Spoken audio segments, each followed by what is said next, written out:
costituito nella notte a Orsago il 34enne albanese accusato di aver ucciso a colpi di pistola un parente di 43 anni davanti a un bar di Fontana Fredda. Arrestato con lui anche il padre a cui la vittima avrebbe strappato l'orecchio a morsi.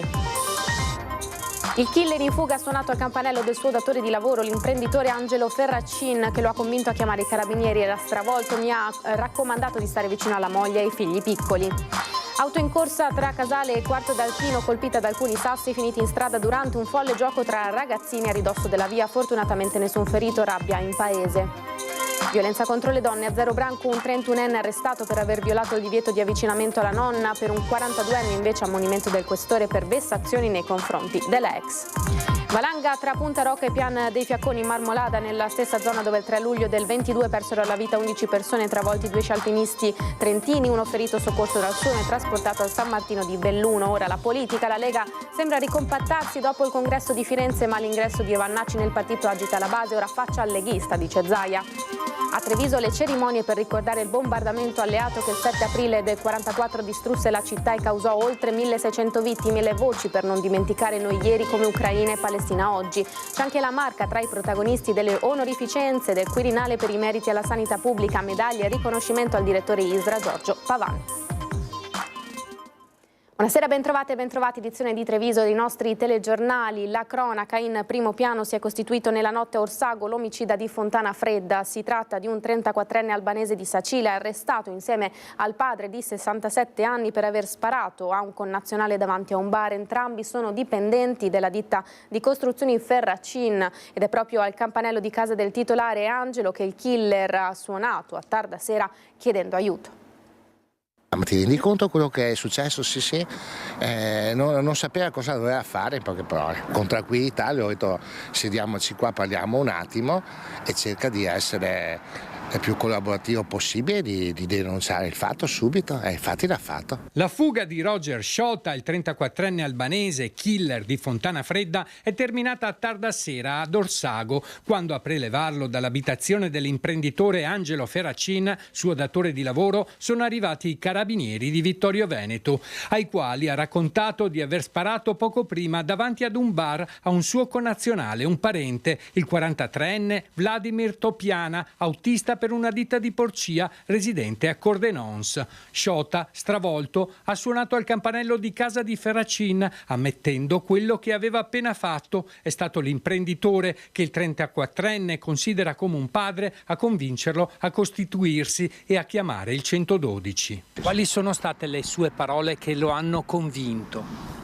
E niente, gli ho parlato come parlo sempre, come se fosse stato mio figlio, uguale, identico. Lui ha pianto? No, era molto era proprio triste, non è che abbia pianto. Roger è stato arrestato insieme al padre Pren, di 67 anni, anche lui dipendente di Ferracin. Il delitto è il culmine di una lite furibonda di cui andranno chiarite le cause, con la vittima che ha strappato a morsi l'orecchio del papà del giovane.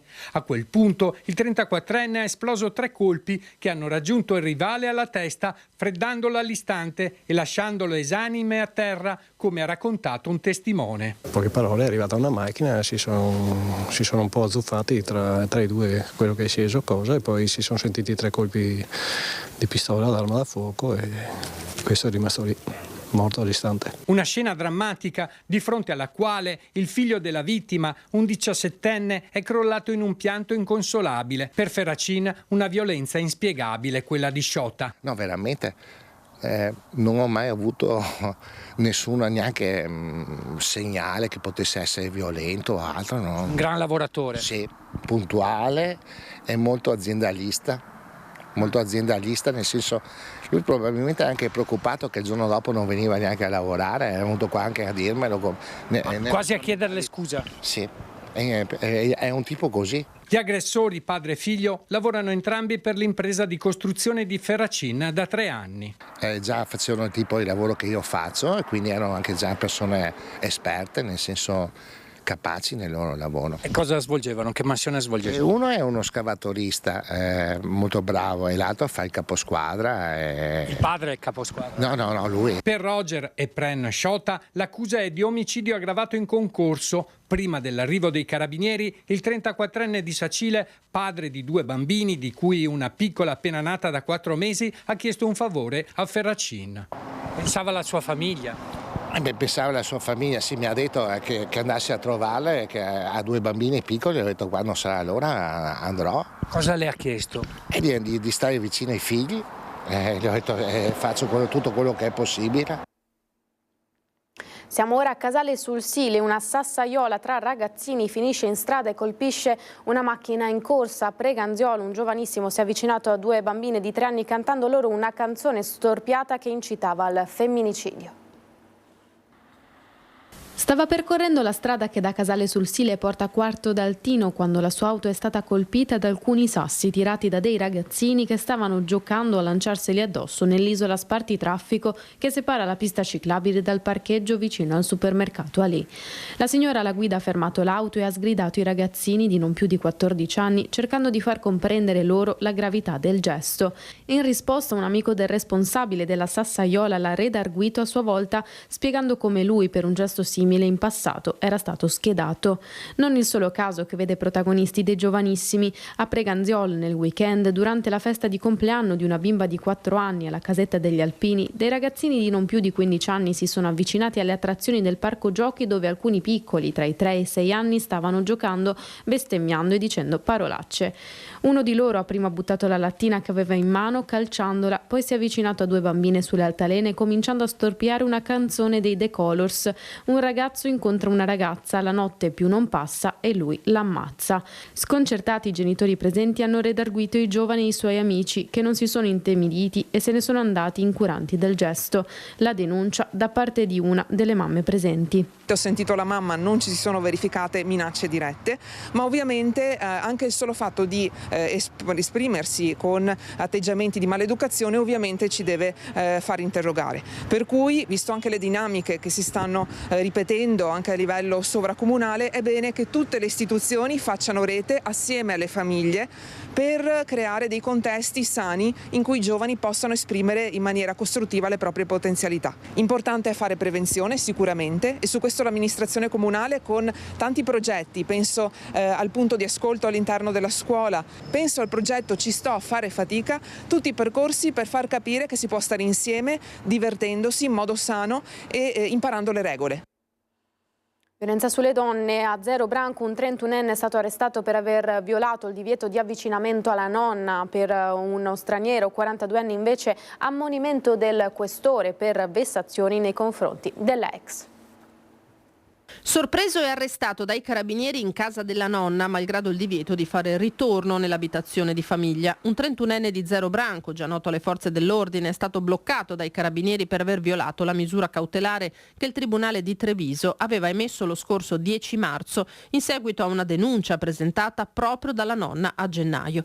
L'anziana aveva raccontato di continui maltrattamenti da parte del nipote che la minacciava e le faceva pressioni psicologiche. Al 31enne era stato per questo imposto l'obbligo di allontanamento dall'abitazione della donna e il divieto di avvicinarsi ai luoghi da lei frequentati.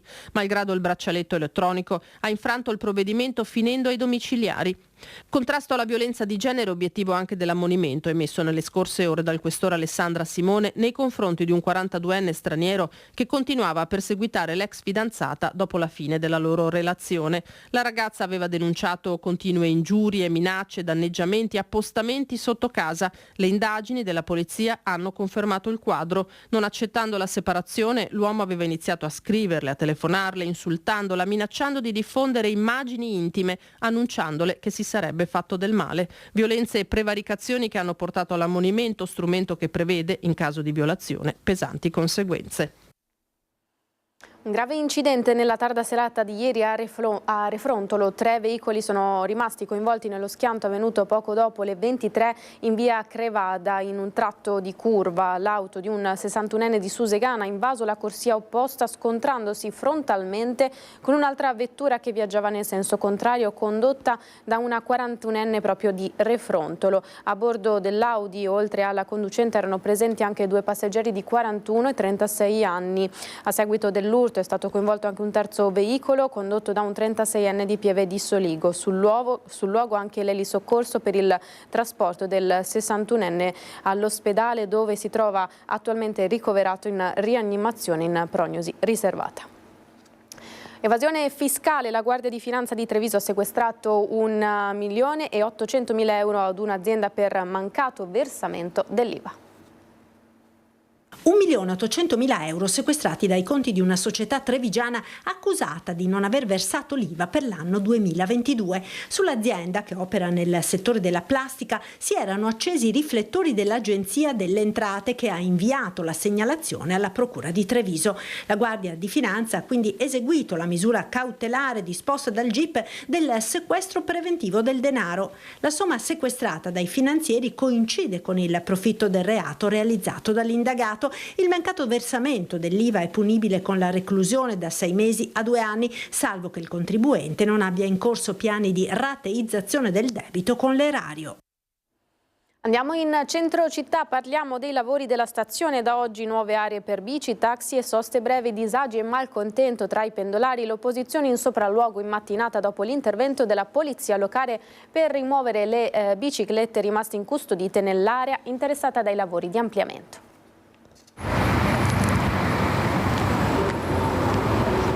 C'è solo disagio, nessuno avverte, uno arriva a 4, ogni volta una sorpresa sempre più sgradevole di quello che uno possa pensare. È una follia, insomma, è un disagio continuo e è difficile tutto. L'importante è che troviamo un posto dove mettiamo le biciclette e basta. Per me è uguale, lo stesso. C'è chi si lamenta e chi accetta con garbo i cambiamenti. Si dividono le reazioni dei pendolari agli spostamenti delle aree bici della stazione dei treni. Al via, infatti, l'allargamento dei lavori di riqualificazione della ferrovia, cantiere che ora occupa tutto lo spazio esterno della stazione dei treni. Tolte le pensiline davanti al terminal, ora è possibile posizionare le proprie biciclette solo sotto il cavalcavia all'inizio del Metro Park, dove sono stati previsti anche gli stalli per taxi e soste brevi, e lungo via Roma.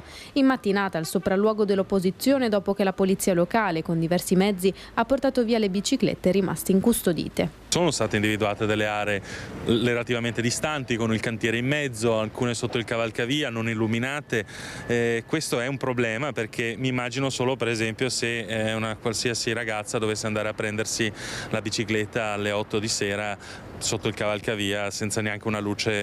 La configurazione degli stalli, bici e auto rimarrà tale fino a luglio, mese in cui dovrebbe essere riaperto anche il sottopasso della ferrovia. Sappiamo che questo cantiere della stazione sta lasciando profondamente a desiderare sia in termini di tempistiche sia in termini di comunicazione. Diciamo che questa, relativamente al parcheggio delle biciclette, così come al parcheggio delle moto, così come alla sistemazione della kiss and ride cosiddetto, è qualcosa che noi avevamo segnalato come problematica ma che non è stata, diciamo, recepita.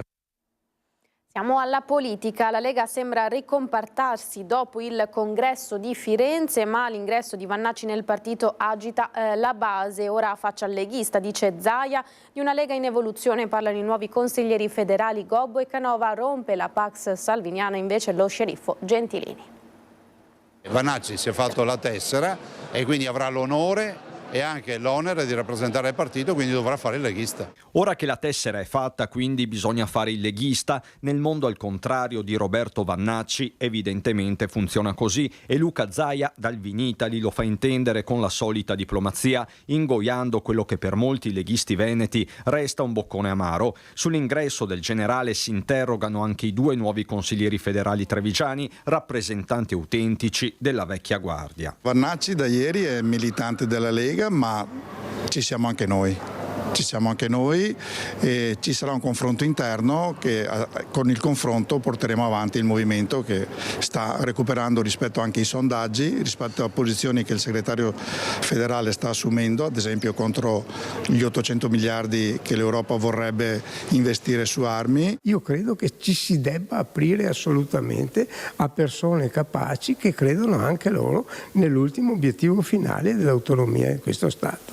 Quindi Vannacci può essere un valore aggiunto? Assolutamente sì, ma non c'è il minimo dubbio. Del resto ricordo che anche noi avevamo il professor Miglio, che è stato uno dei più grandi costituzionalisti, socialisti, integralisti, che era il costituzionalista di Craxi, quindi su questo credo che non ci dobbiamo fare tante meraviglie. Sovranismo di cui Vannacci è tra i simboli e autonomia non si escluderebbero a vicenda, anzi, e di una nuova energia in Casalega parla Mario Conte, che confida molto proprio in Canova e Gobbo. È importante la loro presenza all'interno della segreteria federale perché il Veneto rappresenta da sempre un punto di grande forza della Lega nazionale. La Liga Veneta deve essere, i valori della Liga Veneta devono tornare ad essere trainanti all'interno del nostro partito. Tocca allo sceriffo rompere la liturgia del post-congresso e la conseguente Pax salviniana. E vedo che questa Lega è diventata un partito,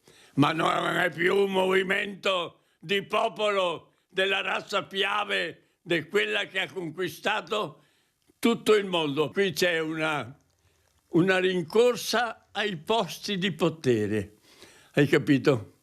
Perché vedo che tutti quanti cercano di sgusciare fra i piccoli vicoli politici per trovare la seggiolina, le austriache piume. Oggi seconda giornata del Vinitaly, le borse mondiali calano a picco e anche a Verona la questione dazi è in primo piano. L'appello dei produttori è quello di aprire un dialogo con gli Stati Uniti. Seconda giornata di Vinitaly con i due commissari europei all'agricoltura e alla salute a fare il punto sulla questione dazi. Tenteremo in ogni modo la de-escalation delle tensioni commerciali con gli Stati Uniti, ha detto a Verona il referente europeo del settore primario. I dazi stanno danneggiando agricoltori, business e consumatori in entrambe le sponde dell'Atlantico e non è nell'interesse di nessuno. È un forte segnale all'apertura delle trattative e del dialogo quello che arriva dal Vinitaly. Creare un asse sempre più forte tra Europa e Stati Uniti è la vera sfida.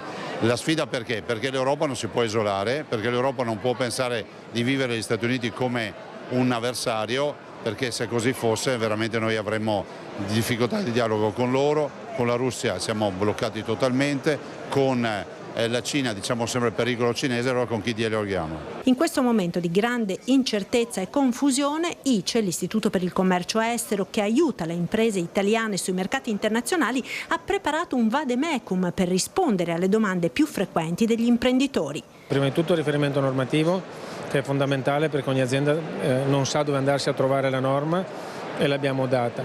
La lista e l'elenco delle categorie che sono coinvolte dai dazi, che non è su tutto, ma ce ne sono alcune che sono escluse, quindi per vedere se si è esclusi dai dazi, farmaceutica per dirne una, e poi naturalmente tutte quelle domande ancora che l'imprenditore, soprattutto i medio-piccoli che non hanno accesso a determinate risorse legali, mica legali, possono trovare già delle risposte.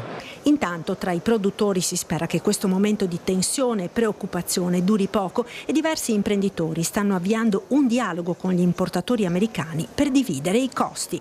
Secondo me la strada giusta è il 50-50, cioè se io ho un dazio del 20%, 10% te lo colli tu importatore, 10% io. Ma siccome io sono ottimista, penso che arriveremo a un dazio del 10% che non creerà problemi all'Italia.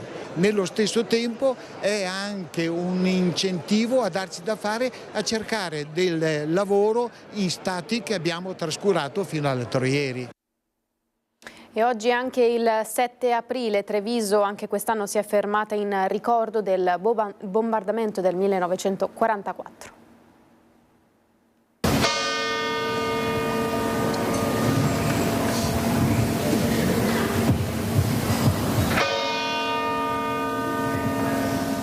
Rintocchi che ogni trevigiano riconosce subito, perché non c'è famiglia che non sia stata coinvolta nel bombardamento del 7 aprile 1944.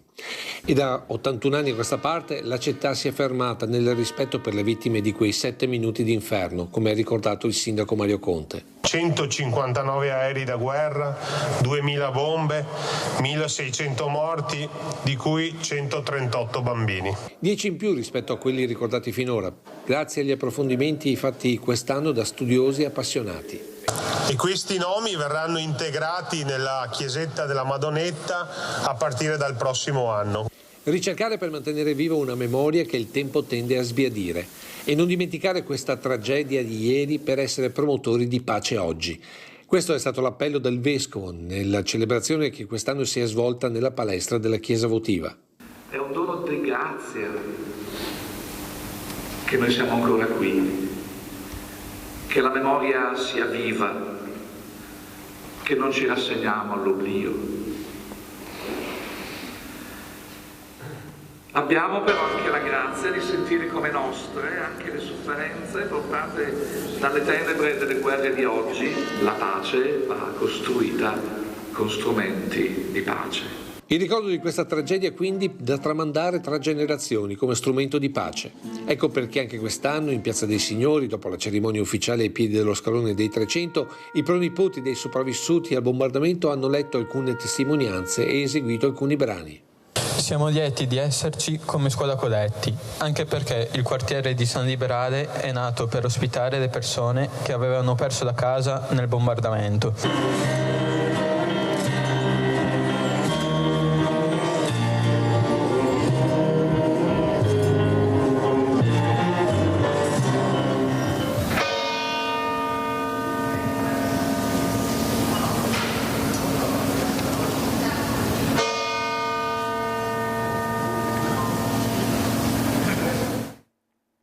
Cerimonie che anno dopo anno vedono assottigliarsi sempre di più il numero dei sopravvissuti presenti. Non è passata inosservata nemmeno l'assenza per la prima volta di Giancarlo Gentilini, che vuole invece rassicurare tutti. Tutte le manifestazioni come quelle di oggi abbiano un fine, tanto bramato e sentito, presente, la ricerca della pace. È la speranza di chi, e sono sempre meno, ha vissuto sulla propria pelle il bombardamento del 7 aprile 1944. Quasi una preghiera nel corso della celebrazione della Chiesa Votiva, un ricordo straziante per chi, nonostante l'età, è aggrappato alle transenne, non è comunque voluto mancare in Piazza dei Signori. Antonietta, guarda come sono belli questi aerei, tutte queste ali che luccicano al sole. Entra, entra, diceva mia mamma. In quel momento è piombato giù qualcosa, un rumore fortissimo e la mia casa si è aperta davanti ai nostri occhi. E proprio per questo, da chi ha vissuto morte e distruzione, si alza forte l'appello ai giovani d'oggi contro l'odio e tutte le violenze. Ragazzi, calmatevi, pensate, adoperate il cervello, no i piedi, i pugni, le botte, non servono. Comunicate, parlate, capite, leggete, studiate, imparate la storia e avrete imparato a vivere. Chi proprio non ce l'ha fatta ha seguito la nostra diretta, come Giancarlo Gentilini, la cui assenza non è passata inosservata. Io dico a tutti quelli che mi dicono: signor sindaco, come sta? Sto in piedi. Logicamente l'anzianità non fa grado ma fa aceto. E come Gentilini anche altri testimoni del 7 aprile sperano per il prossimo anno in un gesto del sindaco Mario Conte. I sopravvissuti del 7 aprile sono rimasti in pochi.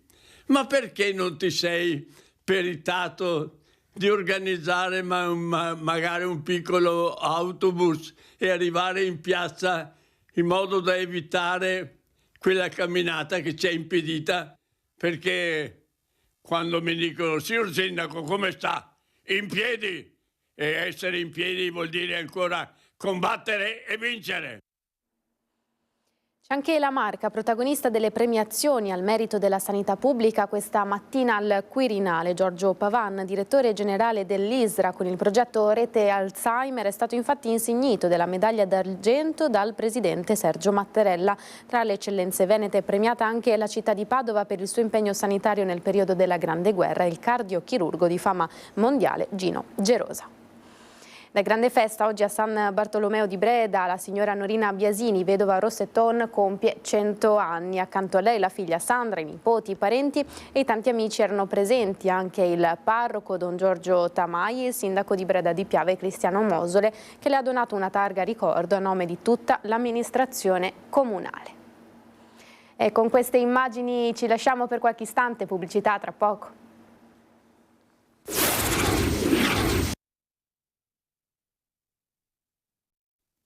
Siamo tornati in diretta con il telegiornale di Treviso, siamo allo sport, il calcio, il Treviso a Chions non approfitta del pareggio del Dolomiti Bellunesi, a Este si ferma sull'1-1, nessun progresso in classifica, 10 giorni dallo scontro diretto con la capolista.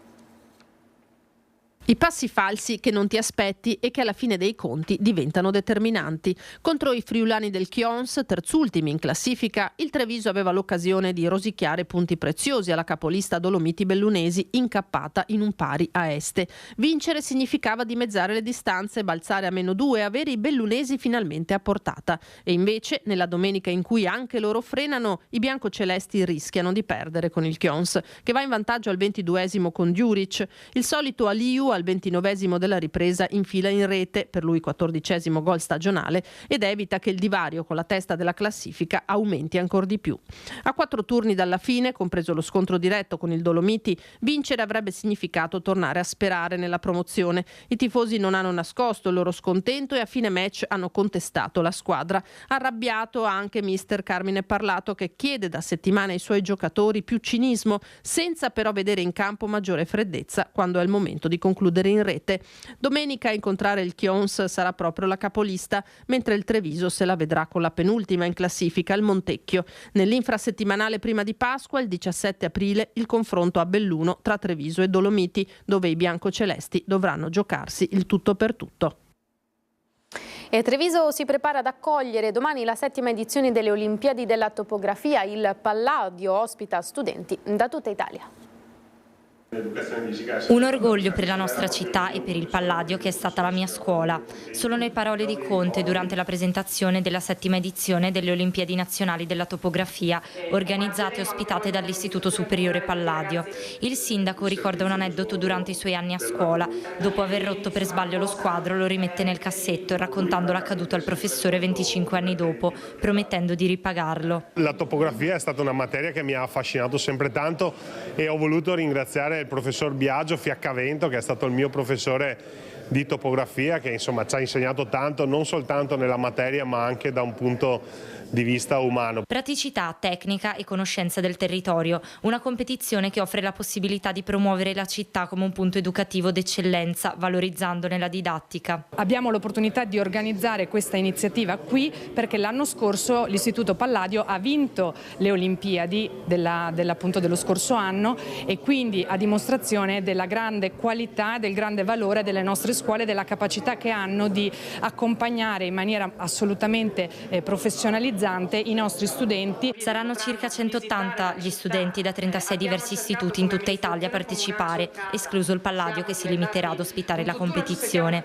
Accoglienza, svolgimento della prova e cerimonia di premiazione saranno suddivise rispettivamente in 3 giornate. Ragazzi che stanno sviluppando delle competenze incredibili di relazioni, di comunicazione, quindi è un trampolino di lancio anche per vedere qualcosa di diverso nelle loro peculiarità.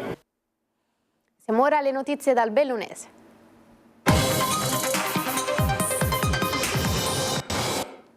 Siamo nella Marmolada perché un'enorme valanga oggi nel primissimo pomeriggio si è distaccata e ha travolto 2 scialpinisti, ferendoli fortunatamente in maniera non grave, mobilitati i soccorsi. La zona del nuovo distacco è entrata nell'annuario delle tragedie naturali. Quella del 3 luglio 2022 causò la morte di 11 escursionisti. Anche nel pomeriggio, attorno alle 14, si è temuto per la sorte di 2 sci alpinisti travolti da un enorme ammasso di neve sceso fra lo squarcio creato dallo scivolamento del Seracco sotto Punta Rocca nel 2022 e il rifugio Pian dei Fiacconi. Lo scenario, quello della Marmolada, lato Trento. Dalla base del SUEM di Pieve di Cadore, da Canazei, davanti al comando dei Vigili del Fuoco, si sono alzate in volo le ambulanze che hanno immediatamente raggiunto la zona, in supporto anche l'aiuto alpin di Bolzano. Coinvolti padre e figlio, trentini di Mazzin in Val di Fassa. Il giovane di 27 anni è stato trascinato per oltre 500 metri e, pur semisepolto, è riuscito a chiamare i soccorsi e ad indicare la sua posizione. Recuperato da Falco, è stato trasportato all'ospedale di Belluno in codice 2. Il padre di 68 anni, rimasto a Monte del Distacco, è rimasto praticamente illeso e accompagnato a Canazei dall'elicottero dell'aiuto alpin. I due pare stessero scendendo lungo la via Lidia, il classico ma insidioso fuoripista che si fa dopo la risalita con la funivia da Malgacciapela a Punta Rocca. Impressionanti i primi scatti della valanga rimbalzati sui social e diventati virali. Si possono osservare distintamente un taglio netto da sinistra verso destra e poco sopra un'altra piccola slavina che sembra partire fra le rocce. Oggi in quota a 3.343 metri il termometro segnava 8 gradi sotto zero. Il bollettino valanghe indicava grado di pericolo 1. Apparentemente la condizione ideale per una escursione con le pelli si è affrontata di primo mattino. Col passare delle ore il vento e l'aumento della temperatura, complice anche l'oramai avviata stagione primaverile, potrebbero avere causato il mutamento della stabilità della neve e probabilmente la valanga. A dare l'allarme è stato il soccorso piste della polizia di Portavescovo a Rabba, che ha assistito al distacco. Le operazioni di bonifica sono proseguite per buona parte del pomeriggio per escludere la presenza di altre persone. Maurizio Dell'Antonio resta alla guida della Direzione Nazionale del Soccorso Alpino e Speleologico. A Milano si è svolta l'Assemblea Nazionale che ha eletto i componenti della nuova direzione, della quale esce dopo diversi mandati Fabio Bristotte ed entra l'ex delegato del Soccorso Alpino bellunese Alex Barattin. Per Dell'Antonio si tratta del quarto e ultimo mandato durante il quale si investirà sulla formazione e sulla promozione della cultura della prevenzione, rafforzando la collaborazione con altri enti e istituzioni. E se c'è ancora la mano di un piromane dietro l'ennesimo rogo dei boschi sopra Soffranco nel comune di Longarone, lo diranno le indagini degli inquirenti che stanno lavorando per accertare le cause degli incendi che si ripetono da diverse settimane sempre nella stessa zona. Nel pomeriggio la nuova allerta ha mobilitato il Dipartimento regionale della Protezione Civile, che ha inviato un elicottero, 26 lanci complessivi. Sul posto i volontari e il personale di Veneto Strade. Il fumo è visibile da Soffranco, come vi mostrano le immagini del collega Stefano Bozzi della redazione di Belluno. Al momento l'incendio avrebbe intaccato un'area di diverse centinaia di metri quadrati. Sempre nel pomeriggio un incendio è stato segnalato nella zona di Malgabur a Rocca Pietre sotto il Sassobianco. Sul posto i vigili del fuoco di Caprile con il personale antincendio della Protezione Civile regionale e l'elicottero. Parliamo ora di fine vita. In provincia di Belluno sono un paio le richieste. C'è qualche paziente che ha espresso questa volontà, però i numeri sono molto bassi. È un tema tanto delicato quanto spinoso, quello del fine vita. In assenza di riferimenti normativi, il Presidente Zaia lo scorso febbraio ha annunciato che il regolamento per le ULSS sarà approvato entro fine legislatura. Si affrontano le situazioni caso per caso. Il ricorso al suicidio medicalmente assistito in provincia di Belluno è stato richiesto da un paio di pazienti affetti da malattia grave. Il fattore tempo per chi arriva a maturare questa decisione, ancorché cruciale, viene gestito dall'unità operativa delle cure palliative di Belluno, diretta dal dottor Giuseppe Fornasier. Nel momento in cui un paziente è informato di quelle che sono le opportunità, di cosa significano le cure palliative e che tipo di supporto noi possiamo dare in termini anche di gestione sintomatica anche Nella parte più magari più critica, che potrebbe anche richiedere per esempio il controllo di sintomi refrattari, per cui è necessario per esempio attuare una sedazione palliativa. Sostiene il dottor Fornasier che è fondamentale la condivisione dell'informazione, poiché è in grado di canalizzare la decisione del paziente nell'accettazione di un percorso di assistenza diversa ma personalizzata, che è quanto avviene grazie al prezioso supporto garantito dalle cure palliative. Nel 2024 i pazienti seguiti sono stati 674, di questi più di 400 a domicilio. Fra i malati non tutti sono affetti da tumore. Lo scorso anno circa il 26% dei pazienti assistiti dalle cure palliative ha presentato un quadro di patologie neurodegenerative, cardiache o respiratorie. L'obiettivo delle cure palliative che noi abbiamo è quello di cercare di essere anticipatori, nel senso che di iniziare il più precocemente possibile a seguire i pazienti, in modo tale da avere poi dopo una presa in carico con un rapporto di fiducia con il paziente e anche la possibilità di condividere degli obiettivi, di aiutare poi dopo il paziente nelle scelte che lui dovrà fare. Siamo allo sport, è andata al Belluno Volley di coach Marzola, la gara 1 di semifinale playoff che si è giocata in casa. I rinoceronti hanno superato Gioia del Colle per 3-7-0, punto in scioltezza guadagnato nel primo parziale e poi gestione con raziocinio negli ultimi 2 set. In evidenza Loglisci e Mian che in 1 ora e 20 di match hanno fatto conquistare alla squadra 14 e 13 punti. Domenica prossima i pugliesi proveranno a riequilibrare la situazione davanti al loro pubblico, mentre i ragazzi di Marzola avranno il match point in racchetta. Per questa edizione del telegiornale è tutto, subito dopo di noi il meteo. A tutti l'augurio di una buona serata, arrivederci.